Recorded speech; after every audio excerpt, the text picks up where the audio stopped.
Opinion. We deserve a better Republican choice in 2024 presidential elections. As we approach the end of 2023, our attention begins to focus on the presidential election of 2024.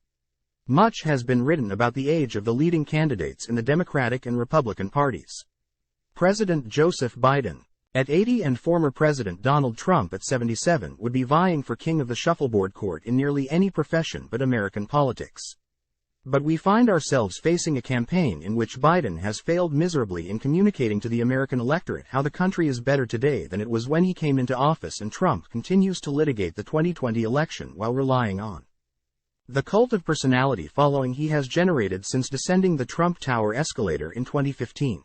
Contrary to traditional campaigns, we have yet to hear any solid policy proposals from candidates competing to challenge Trump that differentiate them from the former president. Part of the reason is that Trump's campaign is a movement of grievance and revenge against those who dare challenge his perceived right to the Oval Office. He has offered zero policy proposals against which challengers can deflect and propose policy alternatives. Biden, as the incumbent running for re-election, has a record against which to run. If he was 60 years old instead of 80, his re-election would be almost a certainty given the current state of the Republican Party. Let's make no mistake, there is pain in this country.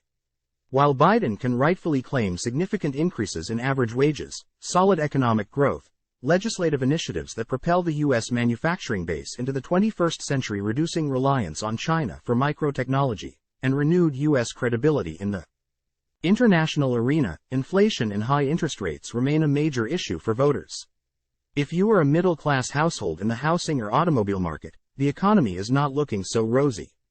While inflation has dropped significantly during Biden's administration, a trip to the grocery store seldom lifts a shopper's spirits. Where does that leave us as we embark on the quadrennial exercise of listening to candidates share their vision for America, and we choose which one we think will serve the country's best interests for the next 4 years?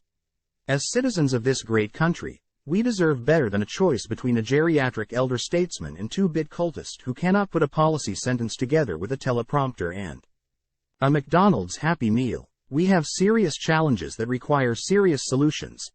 More opinion. After the 2024 presidential election, what kind of government will we have? More opinion. The Donald Trump phenomenon is a humbling experience for our nation. Time equals 400 Ms. Greater than President Biden has shown he has the policy acumen to address tough issues. But we deserve a choice.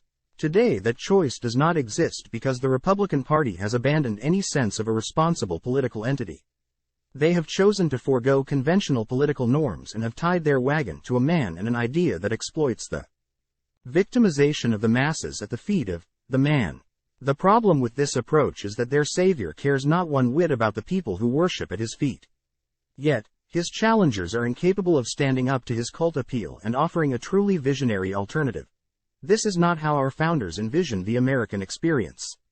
It is imperative, as the ultimate defenders of the 236-year heritage of the world's most successful experiment in self-government, that we refuse to accept today's status quo as the normal for our political life. While Democrats try to offer their vision, the other side wallows in culture wars and defends a victimized former president while offering no policy solutions to validate their opposition with a clear roadmap to the future. How would they combat exploding interest rates? What is their plan for addressing the healthcare crisis? America has been waiting to hear the Republican alternative to Obamacare for 15 years. We elect representatives to our legislative bodies to pass laws and govern on our behalf. Ideally, those seeking to win election to these positions would genuinely want to do the job as described, legislate and govern. We deserve an educated choice when electing these representatives. When one of those choices is a political movement beholden to a cavern devoid of ideas with which to challenge the opposition, our system cannot long endure. It is up to us, the citizens, to demand better and settle for nothing less than what we deserve. Brad Gutierrez, Ph.D., is a retired U.S. Air Force combat pilot, professor of political science, military diplomat, and senior public policy civil servant. He is currently a woodworker and nonfiction writer based in Marshall,